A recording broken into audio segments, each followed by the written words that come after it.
Okay, let's look at how you can use really should have, shouldn't have, shouldn't have, and probably should have, shouldn't have to criticize yourself or somebody else about something that happened in the past.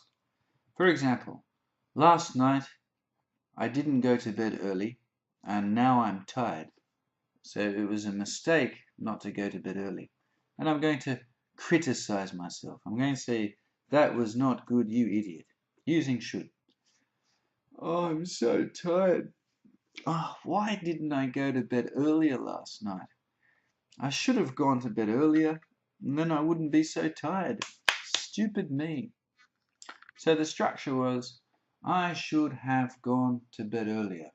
Pronunciation, I should have gone. Should have, should have.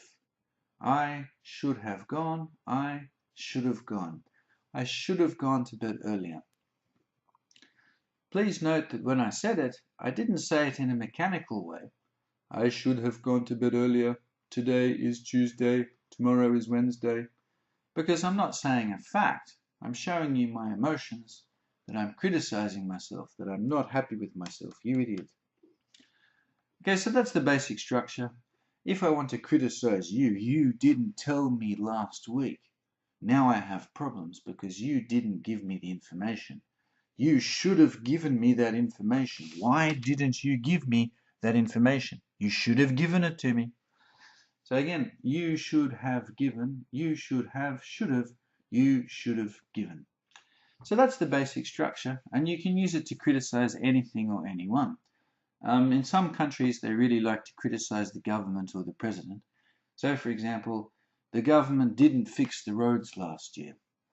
I want to criticize them. They didn't fix the roads last year. So I can say the government should have fixed the roads last year. The government should have. The government should have fixed the roads last year. I can use a different structure. I can say, the government is really stupid because it didn't fix the roads last year. That's also criticizing. I can use really bad language and say, why the boop didn't the government fix the roads last year? So, should have done, shouldn't have done is one structure to criticize actions about the past. And that's very important.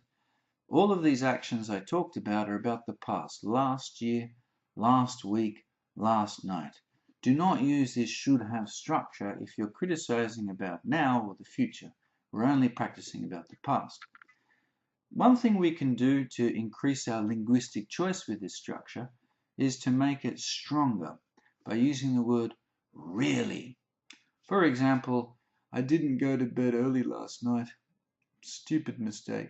I should have gone to bed earlier last night. I can make that stronger with really. I really should have gone to bed earlier last night. Now I'm going to fail my exam. This is a horrible consequence. So maybe you noticed when I said really should have, I was very strong because this is strong criticism. I really should have. When you use this when speaking, it's important to try and use intonation to show that this is strong criticism, because if you don't, it sounds a bit mechanical. I really should have told you before, but I didn't, and now I'm so sorry. So when you use really, you have to sound quite emotional. This is important in normal speech, but it's very important for exams. A lot of students in exams try and use this structure because it's good grammar range, but they don't get good marks for their pronunciation because their pronunciation doesn't match or isn't connected with the feelings of this structure. Let's do another example. For example, I took some money from my friend and it was really bad. Yeah? So I can say, I really shouldn't have taken money. Let's look at this. I shouldn't have taken, shouldn't have, shouldn't have, shouldn't have. Be careful. Sometimes students say shouldn't have.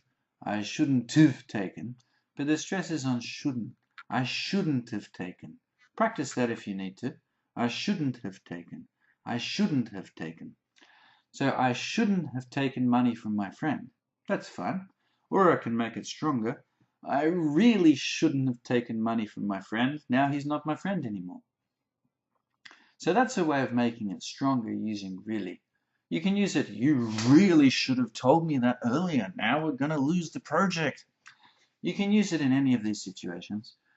Another way of increasing your linguistic choice is making it weaker, making this criticism weaker, showing that it's not that important. You understand it's a mistake, but it's not that important.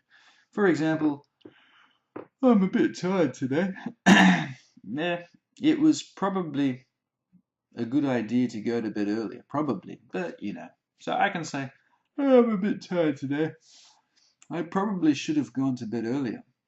Probably. I probably should have. I probably should have gone to bed earlier. So when we said I really should have, we had very strong stress. Listen to the stress with probably. I probably should have. Maybe. I probably should have. This is quite important when you're criticizing another person, because this is strong. And sometimes, well, not sometimes, it's not polite. If you say, you should have told me, it's not polite. Sometimes you don't want to be polite, sometimes you want to criticize. But if you want to be a little bit more careful, you probably should have told me last week, because then we wouldn't have these problems. You probably should have told me last week, but it's no problem. Yeah? So we can use it to be very softly critical of another person, or to show that we don't really care that much about the bad thing we did or didn't do in the past for ourselves. So think about things that happened in the past, very important, not now, not the future, things that happened in the past. Think about the person you want to criticize. Maybe, my parents should have helped me more at school. Maybe it's yourself. I should have studied more at school. Maybe it's the government. Maybe it's your friends. Maybe it's your colleagues. Maybe it's your boss. Something about the past. And then think, is it really strong, your criticism? You really should have done that? If it's like I want to be critical but not strong, then you should have told me.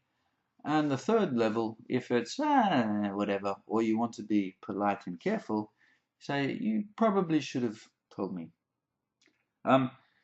Last example, if you haven't been making active videos where you're practicing saying different structures, well, you really should have started by now. You really should have started before. If you haven't started, then please start now by making a video of yourself saying these sentences and looking at your face.